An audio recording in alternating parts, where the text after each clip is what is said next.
My name is Dr. Shahrul Akmal Ahmad. I'm from Universiti Teknologi Johor branch, and this is my first participation with GCBSS, and I really applaud the efforts that has been made by the organizer.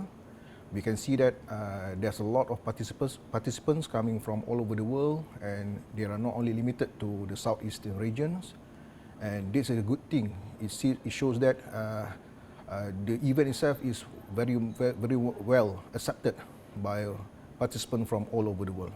And the good thing is about this event, it gives us the opportunity to showcase our research as well as have the ability to publish our research in a good reputable journal.